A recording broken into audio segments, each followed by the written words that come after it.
and welcome to this Tuesday edition of Go There on Fourth, a podcast, a Christian podcast on faith, football, and fantasy football. I'm Pastor Jason Marnett, aka the Dirt Path Pastor, and for the record, I am not a football expert. I am just a football junkie. This podcast airs 2 episodes a week. Thursdays, I make my game picks, tell you my struggles with my fantasy football team, and then Tuesdays, I recap what happened. And this weekend, my fantasy football matchup actually came down to the Monday Night Football game again. That's 2 weeks in a row. I needed a Monday Night Miracle. Only this time, my problem was I had Derek Carr going up against Patrick Mahomes on the other team. But the bright spot for this week was my game picks for the week. So I'm 34-29 on the season. I had 10-6 week for week 4. How did I do for week 5? Well, for the first game, the Thursday Night Football game was the Colts versus the Broncos. I picked the Colts to win. But mainly, again, it wasn't because I believed the Colts would win. It was I'm a diehard true and blue Colts fan, and I picked them just out of the sake for the fandom. This might have been the worst football game I've ever watched in my life, and that includes my son's flag football games, and these are like kindergartners through first graders who are still just learning to play the game. But it was a good time. I enjoyed it. I watched it anyway because the Colts won. So I picked the Colts to win. They won the game. So got that one right. Giants versus the Packers. This was kind of a gamble pick on my part, mainly because I picked the Giants here, and I just thought the Giants have been playing really good defense all season. Their offense is still kind of a work in process. And the Packers, really, they've gotten off to slow starts. They haven't looked fantastic offensively yet. I think they're still missing weapons and still haven't quite figured out how to mix Aaron Rodgers with these new receivers. And they've played some pretty tough defenses, and the Giants were included in that. Plus, they were playing in London, so you have to factor that in too. And so I picked the Giants to win based on all those factors, and the Giants won the game. And the Giants are now 4-1. Can you believe it? The Giants are 4-1. But again, it's like once every 4 years, the Giants decide they're going to be a playoff team and then make a Super Bowl run and win it. The only thing that's different this time is there's no Eli Manning leading the way. But still, they're still following the cycle. Steelers versus the Bills. Even though Kenny Pickett was getting his first start for the Steelers, I love the swap. I love putting Kenny Pickett in there, giving the rookie a chance to come in and learn and try and grow in the system. I still pick the Bills because it's the Bills, and they have Josh Allen and Josh Allen. I mean, that first touchdown pass to Gabe Davis, where he's standing in his own end zone and throws it to almost the 50-yard line and drops it right in the basket. And Davis is able to run for a touchdown. Then he has another one almost identical later in the game, but it's a little closer, and Davis doesn't have to run as far. But how do you defend that? How do you stop that? It's just almost unhuman-like. But I picked the Bills to win that one, and they won. Chargers versus the Browns. I watched this game. This is actually a very entertaining football game. Maybe it was entertaining for the wrong reasons. It was a close game. There were many lead changes in it. But it really came down to Jacoby Brissett threw a bad interception that essentially, set the Chargers up to take the lead. And then the Chargers had a chance to run the clock out, and then it was 4th and 2. And for some reason, they decided that they were going to go for it. I mean, yes, it was near the 50-yard line, but they were on the wrong side of being near the 50-yard line, right? And they went for it. And I guess it's an analytics thing. Analytics is to go for it in those situations. And I guess maybe if you're going against like a Patrick Mahomes or Josh Allen, I would agree. But in this case, you're going against Jacoby Brissett, and even Jacoby Brissett, these bottom tier starting quarterbacks, even they have enough talent to move the ball into field goal range from there. So, but the Chargers went for it. They didn't get it, and the Browns do get in field goal range. And really, the only reason the Chargers won this is because the Browns missed the kick. There seems to have been the theme for the season so far is missed kicks by field goal kickers.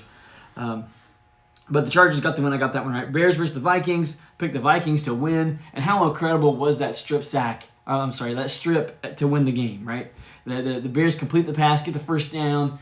There's some excitement thinking maybe they can kind of come back and tie this thing up. But then as soon as the guy crossed the first down marker, the defensive back comes in for the Vikings, strips the ball away, and that's all she wrote. I mean, that's an incredible play to win the game. All right, I got that one right. So I went 5 for 5 in those first few early games. Then I get to the Lions versus the Patriots. the Patriots have not been playing very good football. I mean, their defense is coached by Belichick. Their defense is always going to be good, always has been good, always will be good, probably up until the day he retires. But the Lions have been the highest scoring offense.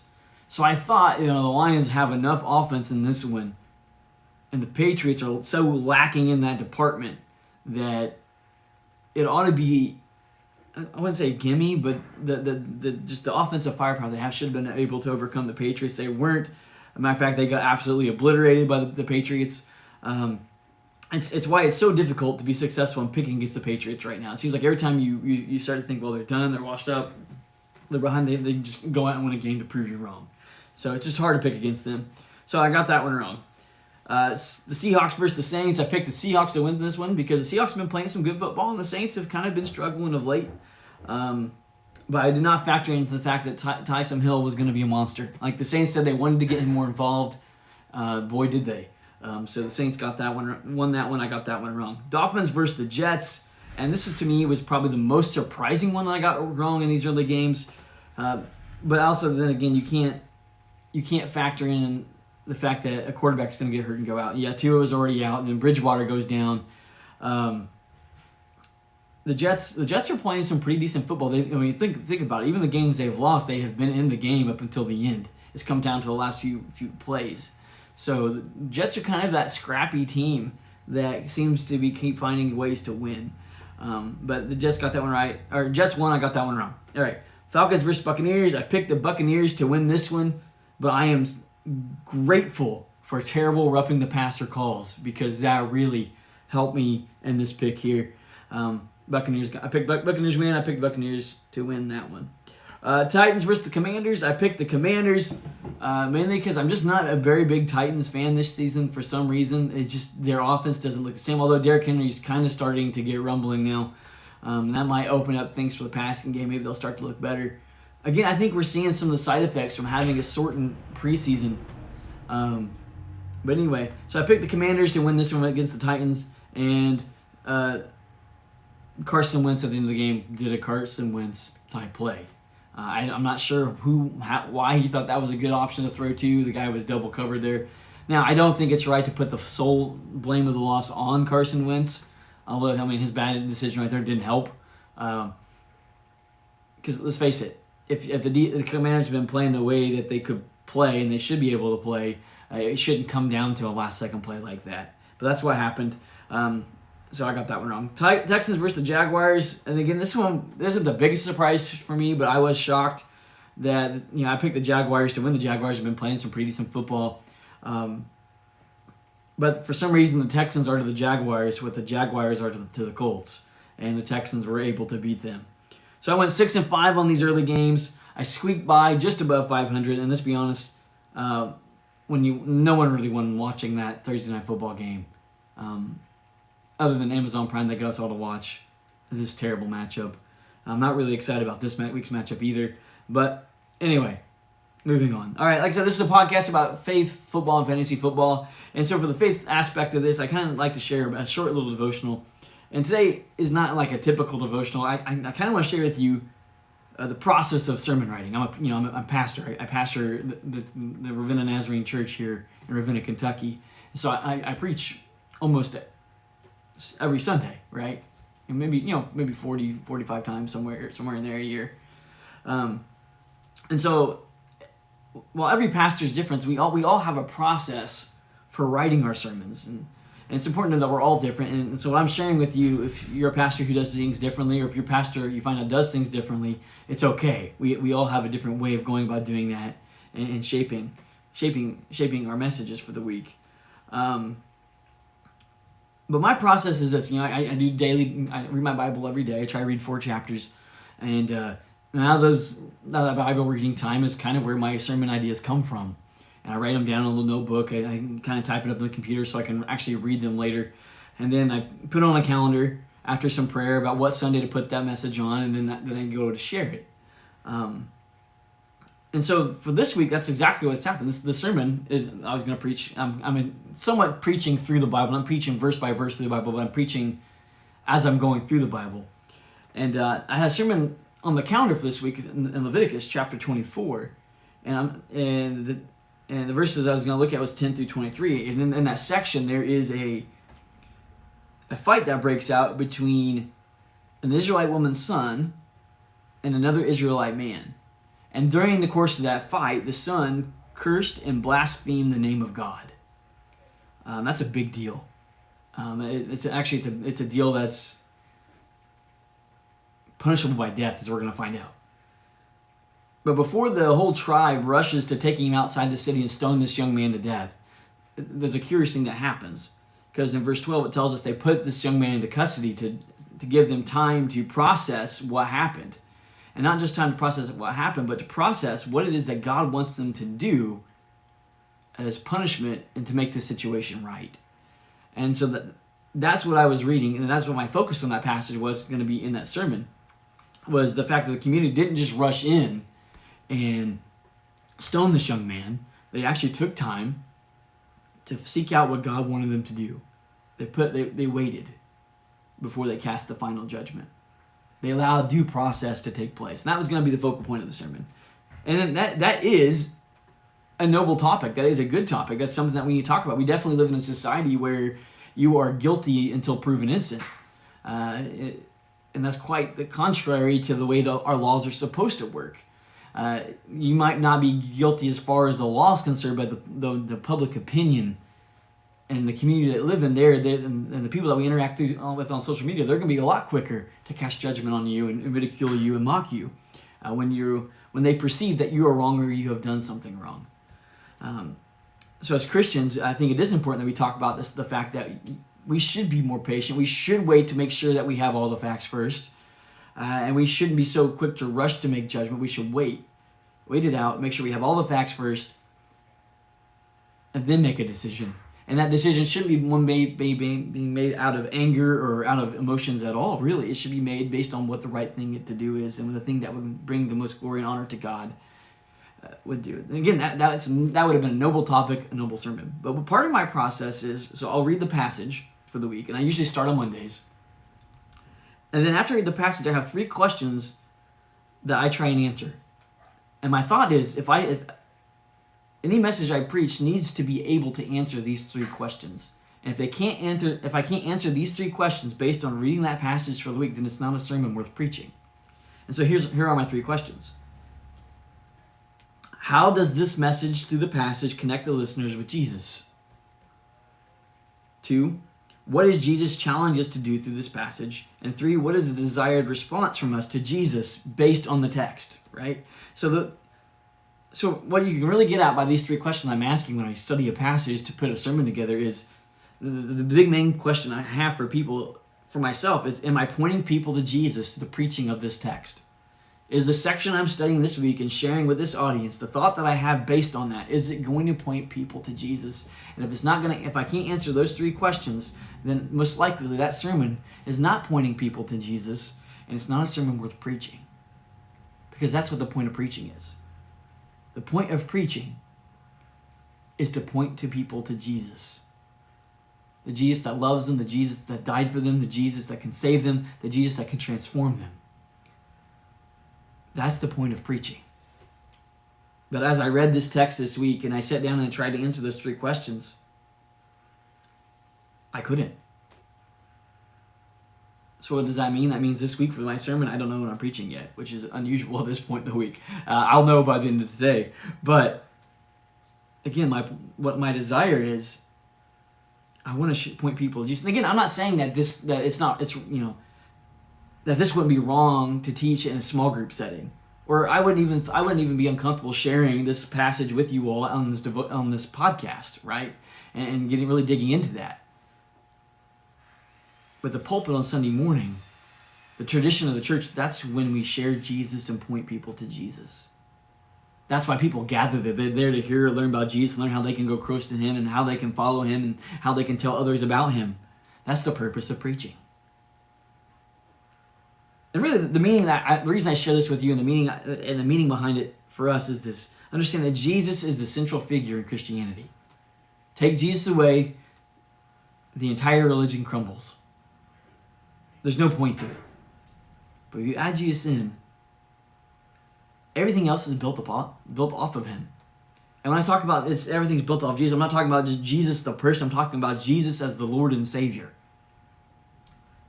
Hey, history has proven that Jesus, the person, really did exist. There's more evidence for that than just about anybody else in the world of their existence. Historians can prove, scholarly historians can prove, whether they're secular or faith-based, can prove that Jesus existed. But where they differ in the secular and the Christian-based ones is that who Jesus was. And we as Christians believe that Jesus was the Lord and Savior.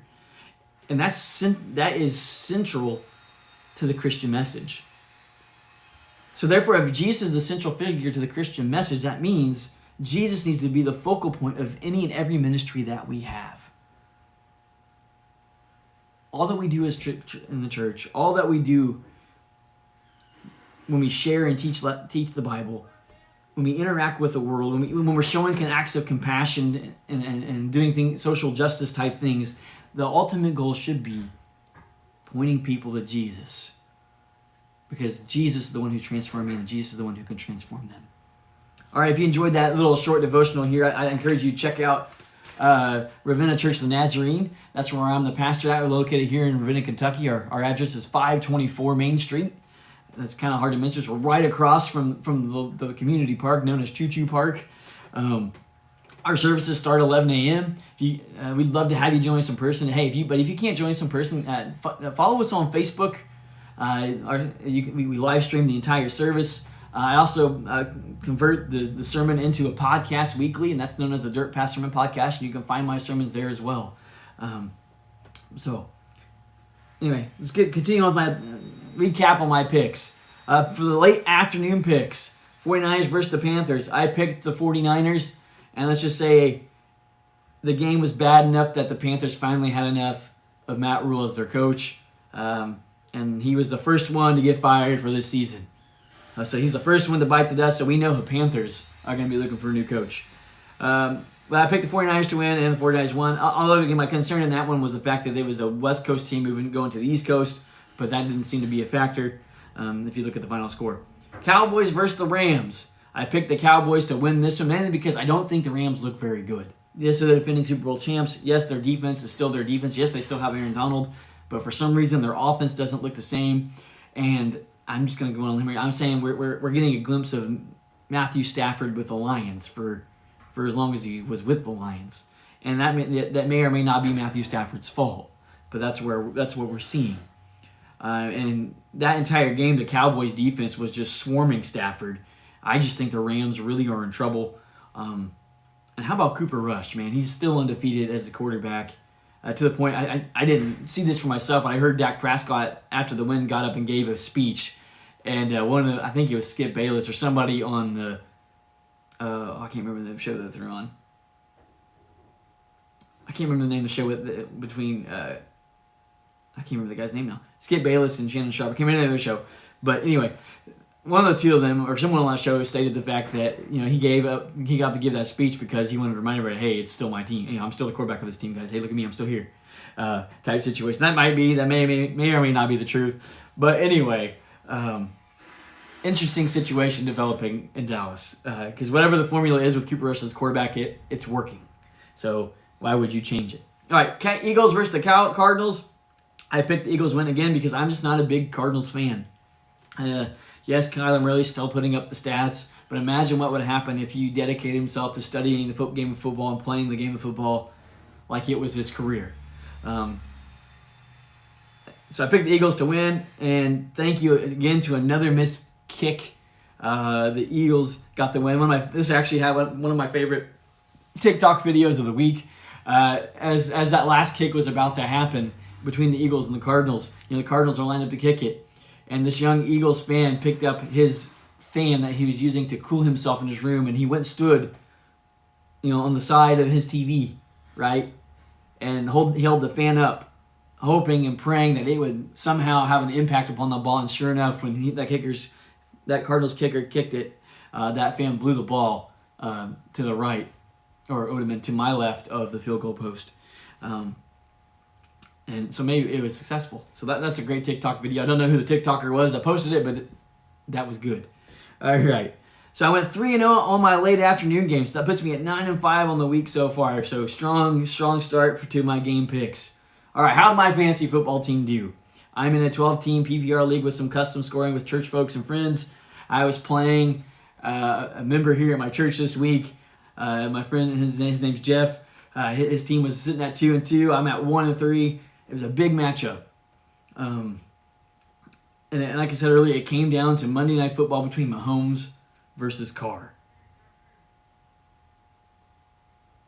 I was a little concerned coming in because of the number of sacks that the Chiefs had recorded. They did pick up 2 more sacks here, but Carr was still able to score 54.4 points, which was about his normal output for the season, but he was just outmatched by Mahomes. I mean, I was pretty pumped heading into halftime because it was pretty neck and neck point-wise, and I had a 3-point edge overall in the matchup heading into the game, and so I was kind of maintaining that up until halftime, but after halftime, that it just went south from there. I'll explain to more of that. My RB1 was Eckler versus the Cleveland Browns. Again, I was concerned because that's a tough matchup, but Eckler put up 52.3 points. Again, I remember I said it's a custom scoring PPR league. And so he scored 52 points, which is his best game of the season for me. He had 173 rush yards, 26 receiving yards, and 2 total touchdowns. Great game. What you expect, and a little more than some from your RB1.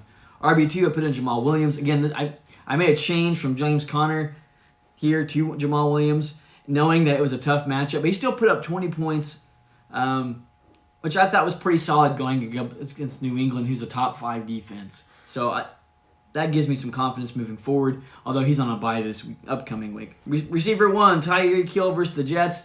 Even though the Dolphins had a tough game, he still put up 15 points for me. The thing that concerns me moving forward, though, after the game was over, Hill was in a walking boot. So I'm going to have to keep an eye on that this week. My receiver 2 was Deontay Johnson. Is normally who I have there, but he's going against Buffalo. And remember, he has a new rookie QB starting versus top 5 defense, so that wasn't good. So I told you that was a dilemma for me heading into the weekend. And so I shared my options with you. I ended up going with option 3, which was find someone in free agency. I picked up Lazard from the Packers. He got 4 receptions, 35 yards, a touchdown for 14 points, which he still scored more than Deontay Johnson did in that game. So that was a good pickup moving forward. I do think Johnson's still worth keeping and starting from time to time. But again, I think now it's going to be more matchup based for me. Tight end is what killed me. I have Conklin on the Jets, and he's had a pretty steady fantasy output for the season. He was a little weak last week, but I wasn't overly concerned about it as they were heading in against Miami. Miami has given up points to tight ends in the past, but man, Conklin this week got 0.1. And in my league, 0.1, that tells you all he got was one single target. He was targeted one time, and that got me 1/10 of a point. So that's a concern moving forward. His production's kind of dropped off, and it kind of started to decline with Zach Wilson back last week, and then just fell off the cliff this week. So I'm concerned about that moving forward. That I may have to make a change there. At flex, I had James Conner. Remember, he was my RB2 before, but I switched him down to the flex spot. He was going against, I haven't gone down against the Rams, but he's going against the Eagles. He scored 16 points. He had 55 yards rushing, 8 yards receiving. But the problem with Conner is he left early in the game again. So this is the second game of the season where he is left early due to injury. So again, I'm going to have to monitor that moving forward.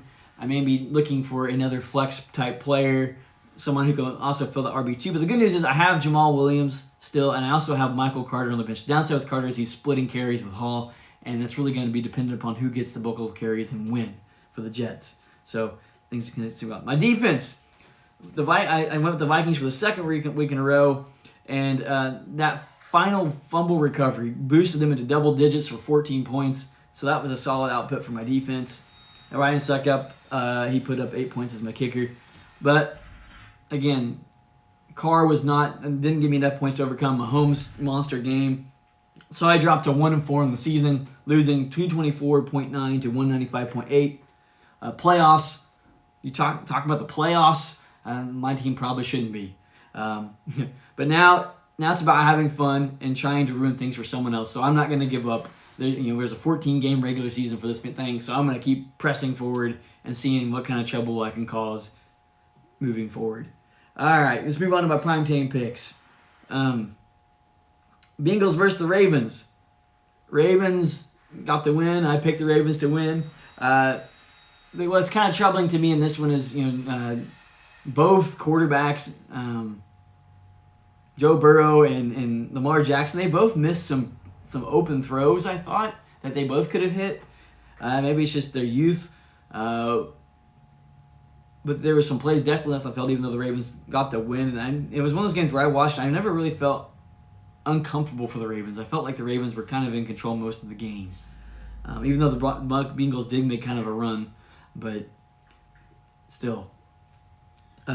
Raiders versus the Chiefs, again, to me, kind of the sign of how things were going to go to me was that field goal the Raiders kicked at the end of the first half. Just for some reason, yes, they were up 17-0, but I remember thinking, man, if that had been a touchdown, I'd feel a lot better right now. I feel like 17-0 is just not enough of a cushion when you're going against Patrick Mahomes. And then Kelsey ended up catching 4 touchdowns, and then on the bright side, Carr threw 2 touchdown passes too. But there's one guy in my league who has Travis Kelsey as his tight end, and he had Devontae Adams as his receiver. So every time either quarterback threw a touchdown, he got points for it. And the sad thing is he didn't need him; he had already won the game. But anyway, so as far as my picks went, I was 2-0 for a prime time. So I was 11-5 on this week. So that was a pretty solid week of game picks. So I'm pretty pumped for myself on that one. And there's still room to improve. There's some things I could have seen to avoid some of the mistakes I made in the picks this week. So, good to know. All right, I'm going to wrap up this week, this Tuesday edition, with the segment called Important Stats. These are some important stats as we're getting ready to study our waiver wires or study our lineups in preparation to go free agent exploring. And so I'm going to share these stats with you, mainly because numbers don't lie, and numbers give us something to think about. So if you're considering making a change with one of these players, maybe these numbers will help you. But important stats. So for quarterbacks this week, I'm looking at completions. These are the quarterbacks with the top 5 number of completions in the NFL. And there's a tie for first place. Kyler Murray and Tom Brady have both completed the most passes in the NFL this year. Stafford comes in at number 3. Josh Allen's number 4. And Justin Herbert is number 5. So those are top 5 quarterbacks with the most completions so far through week 5. Running backs with the most carries. Number 1 is Derek Henry. Number 2 is Nick Chubb. 3 is Saquon Barkley. 4 is Joe Mix. And 5 is Josh Jacobs. It's taken Josh Jacobs a little bit to get going this season, but these last 2 weeks, you've been rewarded if you stuck with him. But notice he's top 5 in carries. So those are the running backs with the most carries through week 5. For receivers, I'm looking at the receivers with the most receptions so far through 5 weeks. And at number 1, there's just no surprise. Anybody's Cooper Kupp. Number 2 is Justin Jefferson, which in our league, Justin Jefferson has been the highest scoring receiver for the 3rd straight week. Number 3 is Stephon Diggs. 4 is Tyreek Hill. Although Hill, I am worried about again because he was in a walking boot, and he's got a big Q next to his name moving forward. So I'm going to keep an eye on that. And number 5, there's a tie between Marquise Brown and Jamar Chase. So these are the top 5 receivers with the most receptions through 5 weeks. And same stat for the tight ends. Tight ends with the most receptions through 5 weeks. And there's a tie for first place. Travis Kelsey and Tyler Higbee. Again, if you watch the Rams and Cowboys, Tyler Higbee was kind of that go-to guy when Stafford was in a tough spot. Number 3 is Mark Andrews. 4 is Zach Ertz. And at 5th, there's a tie also. It's between Dallas Goedert of the Eagles and David Njoku of the Browns. And again, Njoku is another one of those players that's kind of been sneakily getting more targets and looks over the last couple weeks. So if you have him on your team and you've stuck with him, you're being rewarded. If you don't have him and he's available in your league, I would pick him up and stash him at least on the bench to monitor for a few weeks. All right, looking at defenses. The defenses with the most takeaways. These are the top 5 defenses for takeaways. Number 1, there's a tie. It's the Bills and the Ravens. They both have had the most takeaways so far through 5 weeks. Number 3 is the Steelers. Although with the Steelers, I will put a caution out there with this. They're not the same without TJ Watt. They have not generated the same amount of turnovers since he's left. And number 4, there was also a tie. The Jets and the Jaguars come in the top 5 in takeaways. So when you're looking for a defense, especially those Jets and Jaguars, they may be worth looking at It may depend on your matchup, but again, turnovers are big points in fantasy football. And the defenses that generate them are the ones that you want. So those are the important stats to think about. How'd your fantasy football team do? Do you have any questions about faith or football? Please send them in by visiting thedirtpathsermonpodcast.com. There's a contact page on there. Just fill out your questions on there, or you can follow them at the Dirt Path Facebook page and just post questions there. Be sure to catch the Thursday episode for my Week 6 picks and my struggles for my fantasy football team as I look to get to 2-4. My friend Christian Bishop will be joining us as a special guest. He'll be sharing a devotional and sharing his picks with us as well. Be sure to check out my other podcast, the Dirt Path Sermon Podcast, which is my weekly sermon here from Ravenna Church of Nazarene. You can find it at thedirtpathsermonpodcast.com, on Apple Podcasts, Spotify, Audible, Stitcher, iHeartRadio. Pretty much anywhere podcast can be found, you can find that podcast. You also find me on TikTok as the Dirt Path Pastor, where I share daily devotional videos. And do me one more thing. Help share this podcast. Go there on 4th. Just hit the like button, hit the share button, wherever you're listening from. Subscribe, maybe even leave me a review to help get this podcast, keep it going. Until I'll see you all on Thursday.